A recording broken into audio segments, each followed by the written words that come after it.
Good afternoon, everybody. We'll go ahead and get started. And those of you in line getting your lunch, just keep on going.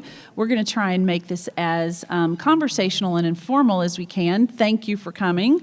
I'm Claire Zangerly. I am a Region 2 AONL board member, which represents Pennsylvania, New York, and New Jersey.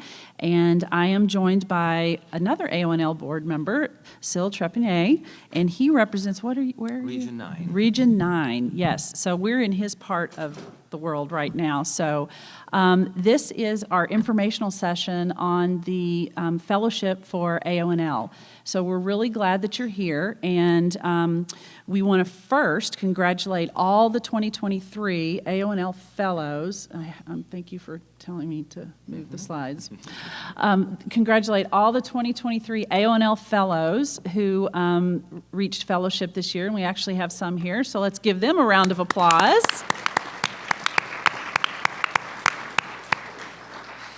They will be inducted later today, and that will be very exciting to see. So I want to talk a little bit about the designation and what it is. In a little bit of history, this was put together, I think, back in 2016-17 to really demonstrate the highest honor of being an AONL member and what it means to be a member of AONL, and how you as a member of AONL are shaping healthcare, shaping nursing leadership, and bringing your expertise to nursing leadership and disseminating that expertise across your leadership practice. It talks about as you articulate your significant contributions, whether they be at the national, regional, state or local level of what you are doing in your nursing leadership practice, and how that contributes to the greater good. And then regardless of your position title at your organization where you work, or if you are in academia, in acute care, whatever you're in, the criteria can apply to your nursing leadership practice. So next slide is, and this, I'm sorry, this is the history a little bit, and this talks about how it came about and how we started putting the applications out. This was something that the AONL board, for a few years before it actually took place, decided to do, because it is a recognition of all the leadership work that you are doing. And we see fellowships in other professional organizations, and we thought AONL definitely has the opportunity to elevate our members into a fellowship status. And then in 2019, we had our inaugural fellowship class. I'm going to, how about if I talk a little bit about the application, yes, the application process. And so as you can see, the application are open right now. So we certainly are encouraging all of you to do so. You need to be an AONL member in order to apply, and for at least 5 years of membership. You need to have one advanced degree, and one of the degree needs to be in nursing. This is something that was just changed this year. We wanted to make sure that we would welcome and facilitate those of you who may have grown within the profession, not necessarily the traditional way that others have. So it's not, in the past, you needed to have both a BSN and a master's in nursing. To apply today, as long as one of your degree is in nursing and you have an advanced degree, then you meet the criteria to apply for the fellowship. The other important eligibility criteria is attendance to a venue, to our annual meeting, for instance. So it's important to pay attention to that. In addition to that, we have some very specific criteria. embedded within the application. And what you're seeing on the slide there is a representation of the weight that every single criteria has within the application itself. Between 10 to 20% of every criteria weighs in. Another thing that it's important to highlight particularly for some of you, that the CV cannot be more than 10 pages.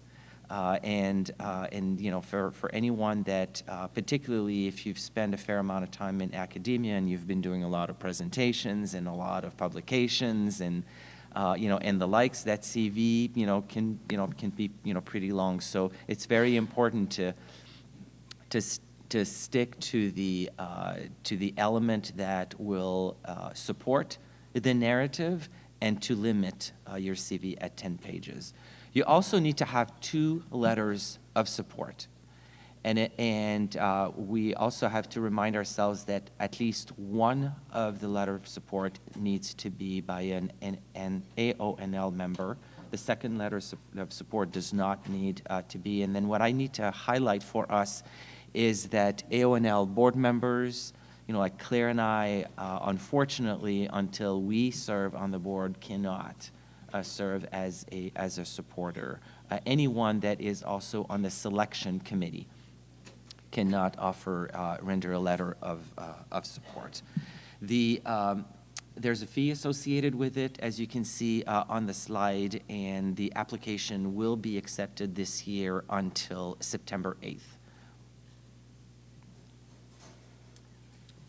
So as most fellowships go, there is a review process, and we do have a committee, an FAONL committee.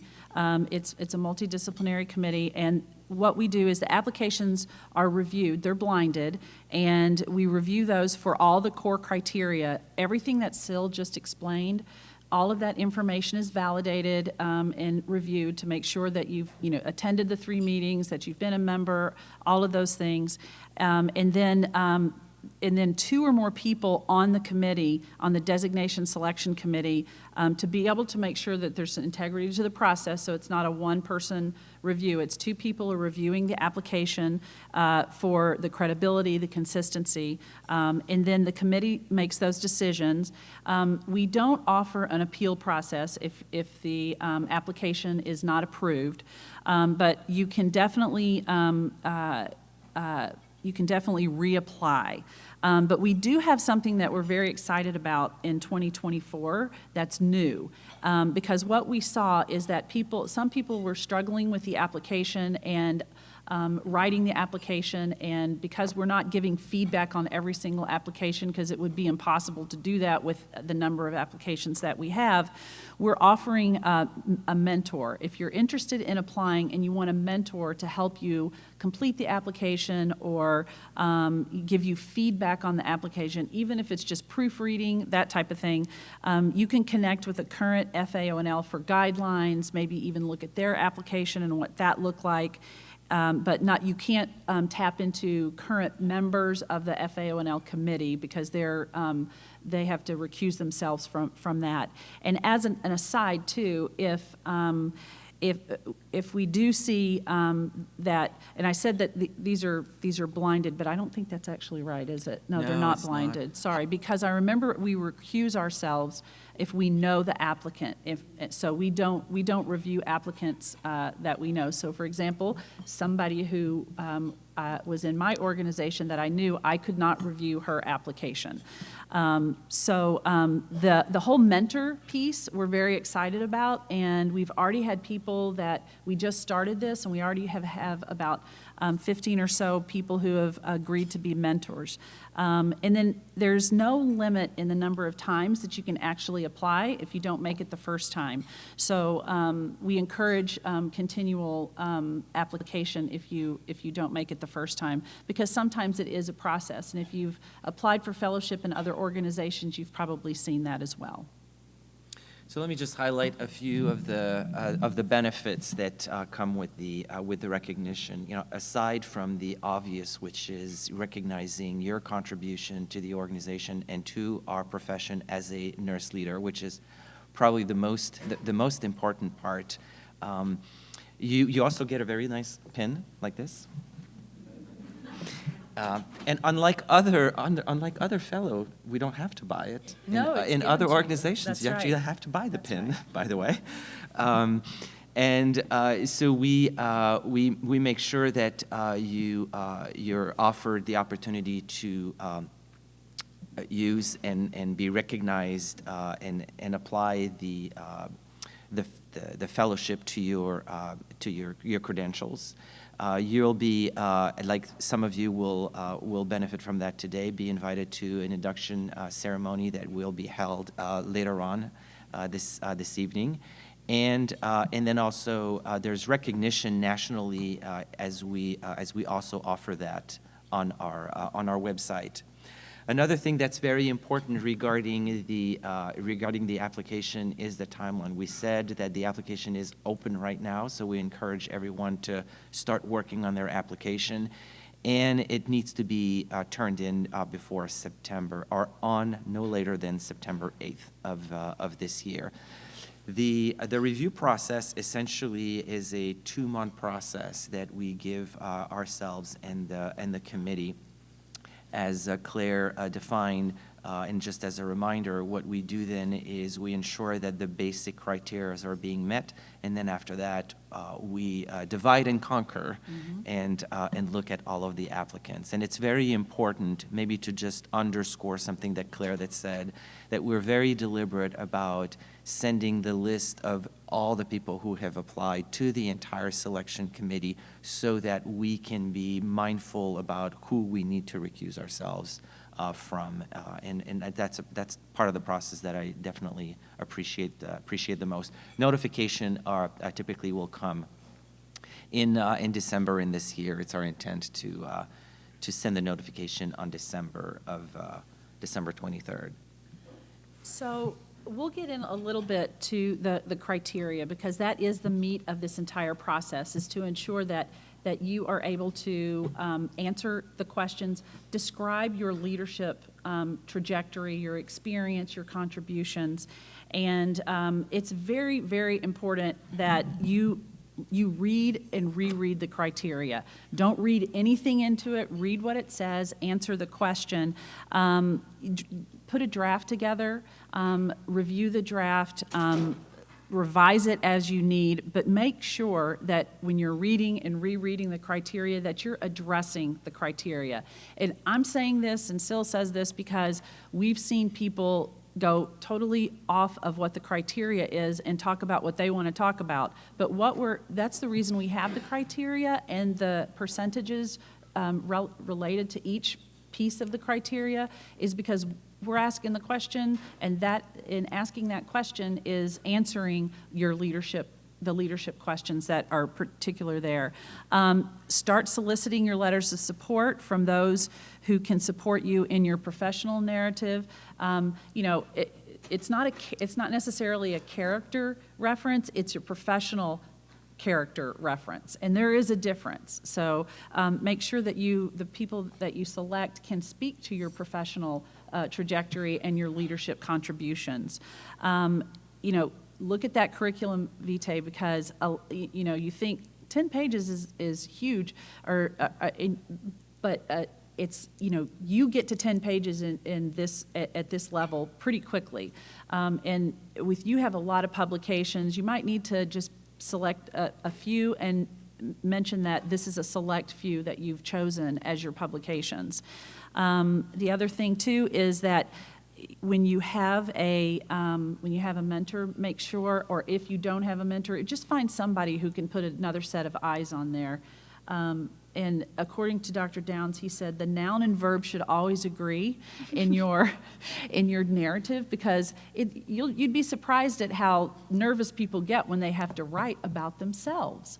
And this is an opportunity for you to write about yourself and all of the work that you've done, and how you have contributed to nursing leadership. And honestly, you have to think of yourself as somebody who has contributed to nursing leadership and really sell yourself. It's like your value proposition about yourself. And you'd be surprised of people who are very reticent to do that we see in the applications. So that's what we would encourage you to do. The other, one thing that Claire said, another way of saying what Claire said regarding answering the question is that now is not the time to be a politician, right? So the question that is being asked needs to be answered. It's not, going into another, something else that you'd like to tell the committee. So I appreciate all of your tips here. Remember yesterday, Siku was talking about the importance of storytelling, and many of you I know certainly understand the importance of that and how that inspires us, and that's how oftentimes we're able to inspire others. This is a perfect opportunity to pull on that strength and telling, through answering the questions, telling the story about your development, the story about how you developed others. And so don't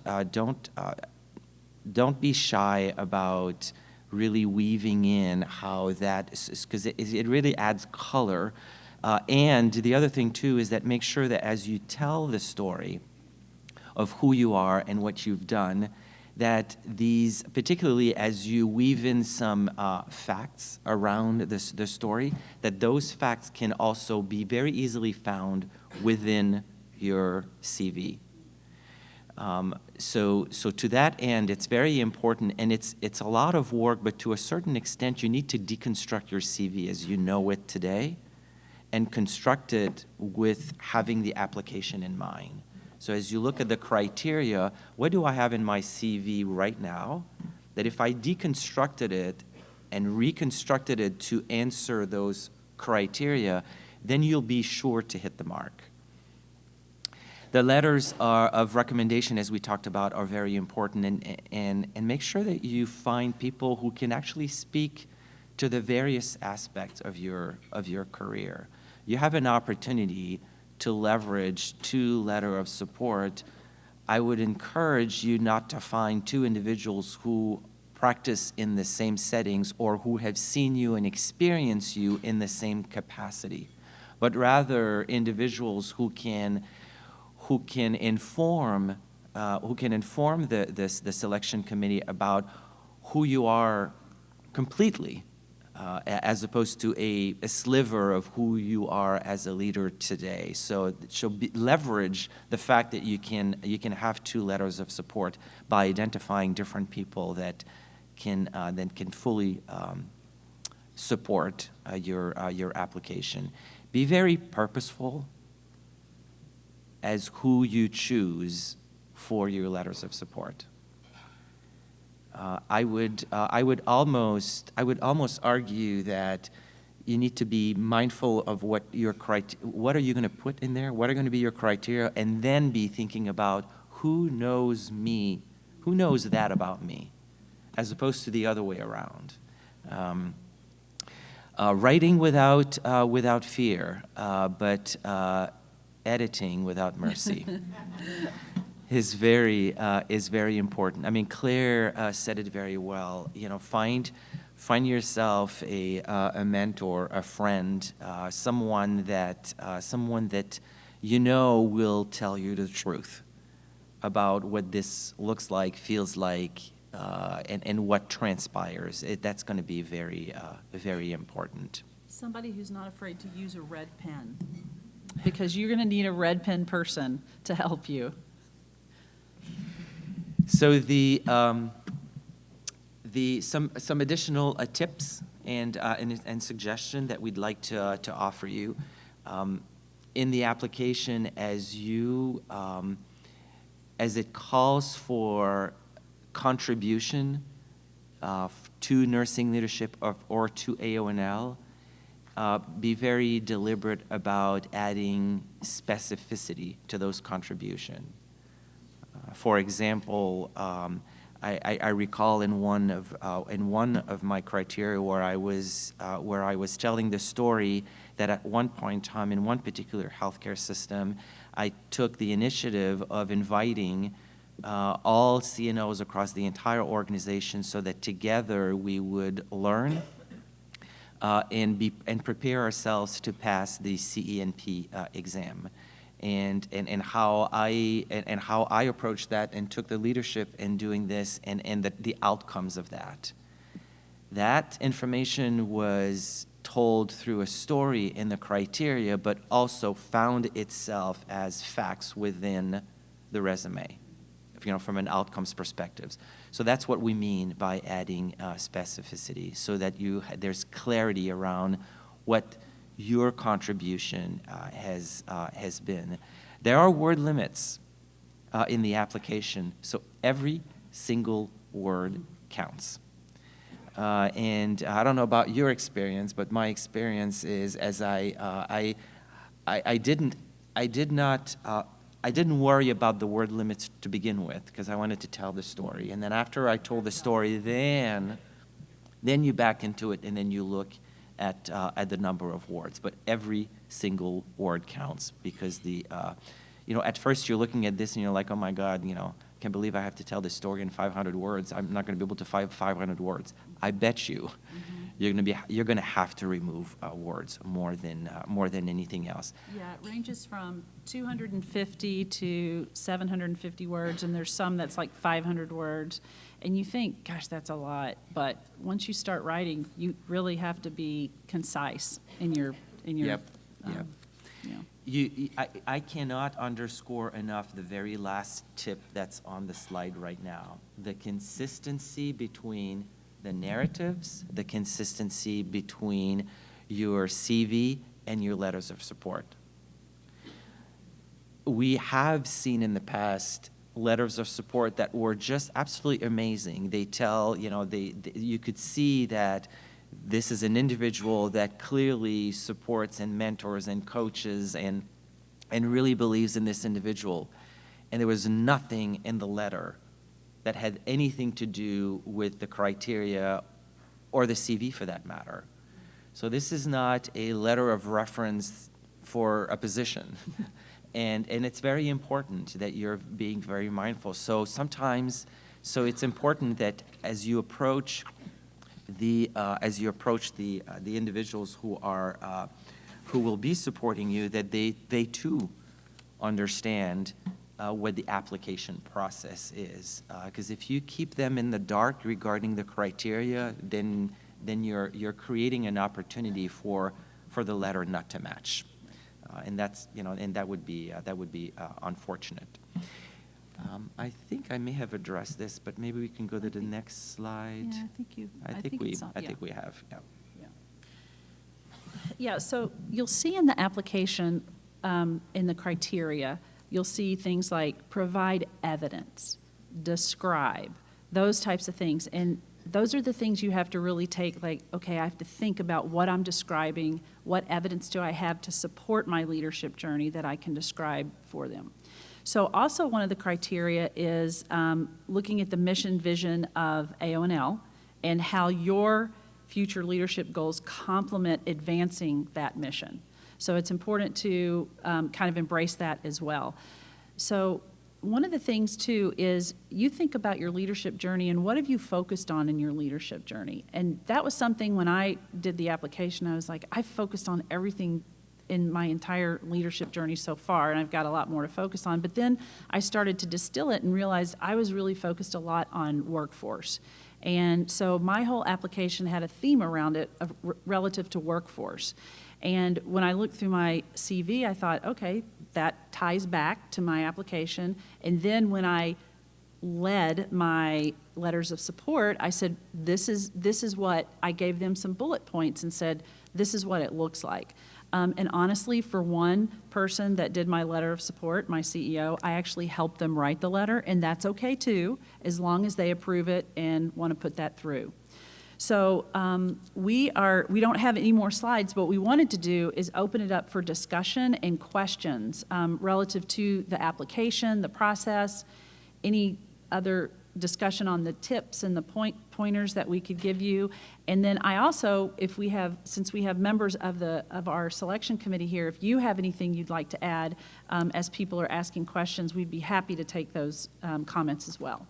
Yeah, and or in addition to that, I also see some, fellows in, in the room. If there's anything that we forgot to add, or there's something you'd like to add regarding your own experience that you'd like to share with others, now would be a good time. There is a mic right there in the front of the room. The reason why the mic is there is this session is recorded, so we want to make sure that we capture your questions. So we would invite you to come to the mic to ask any questions. Thank you. Thank you. So my question is, many of us have been on a leadership journey in nursing for quite some time.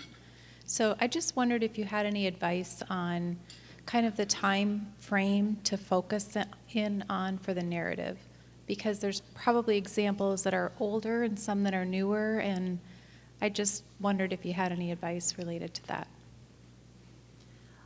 I think the example I gave of my experience looking at workforce and how that was a little bit of a thematic response, and that when I literally was introspective and thought about my leadership journey to date, I literally went back to I'm a second-degree nurse, so I went back to even before I was a nurse and how workforce influenced me and had a big influence on my leadership practice going forward in nursing. So I think it just depends on what your actual focus is, and as long as you can weave it in, and as long as it meets the word length, and the most powerful evidence you can provide and that you feel ties back to your CV and the narrative, I think. So I don't think there's really a hard and fast rule of how far back you would go.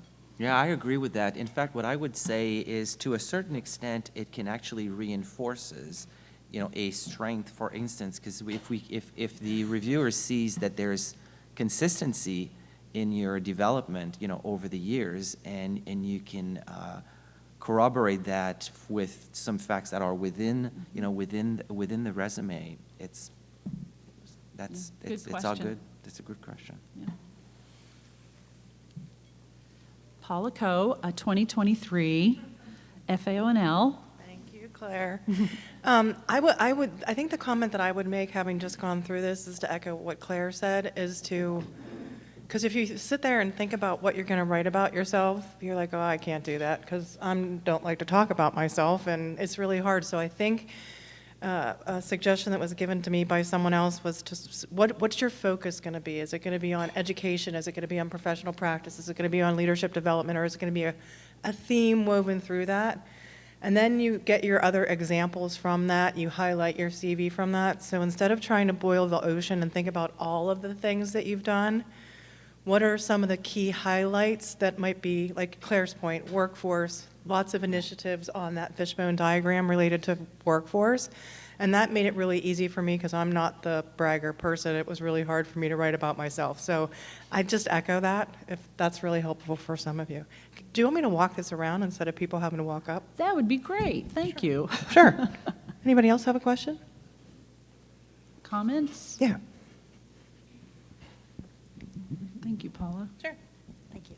Do you have a cap on the amount of fellowships you award each year? No.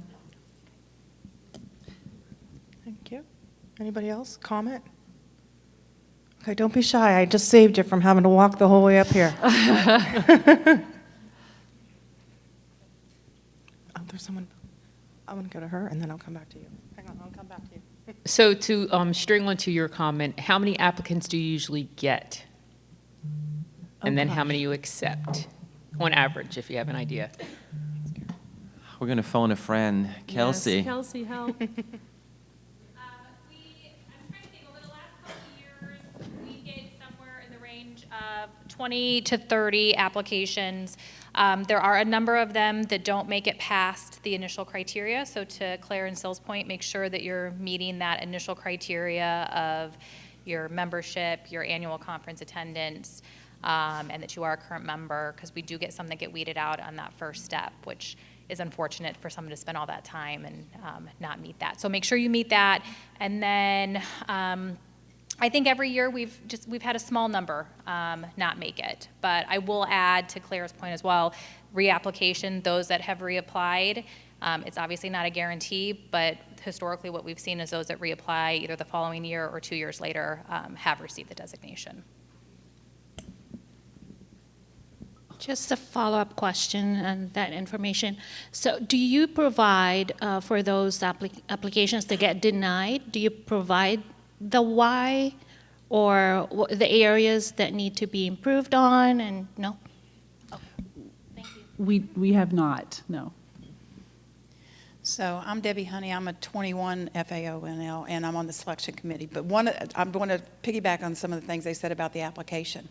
What I did, because we don't like to talk about ourselves, is I have a personal board, people I've worked with in different organizations, and I reached out to 4 of them and said, here's the criteria, here's what I'm thinking about, give me ideas. And none of them wrote my letter of support, but there were things that I went, oh yeah, I forgot about that. So sometimes we don't remember everything. And then the other thing I would say about the letter of support, to echo, I read some that, yes, this is a good employee and we really like her or like him. That's not a letter of support. It really does, when it does tie to the CV and the application and the letter of support, it's just a lot more seamless. So just keep that in mind. Is there a minimum number of publications or committee involvement experiences that you need to have? There is not. Oh. I'm getting my steps in, Jack. So Claire and Seal. So my question is, has there ever been a situation when you talked about it in terms of looking at the list and making sure that there are 2 people that don't know the person? Have you ever had a situation where you didn't have someone on the committee that did not know anyone? We haven't had that problem. Okay, great. Yeah. And I see Paul, oh, there you are, Paula's here, because I know coming off the board, it's like, okay, is that going to be a problem? Okay. Yeah. Thanks, No, Jackie. we've, so far, we've been okay. Yeah. We may have to call in reinforcements if it, I mean, we hope that people have interest in that. It's like, oh, you know, a lot of people, but we also hope that it's broad enough and that we can actually expand the committee as well. Great. Questions? Anybody else? Well, the clock is ticking. It's like we just finished the NFL draft. You are on the clock. And September 8th is the drop dead deadline, and we look forward. There are, what, like 70 people or something in this room? So we hope to see at least that many applications, if not more. Thank you. Thank Thanks you. for your time. Thank you.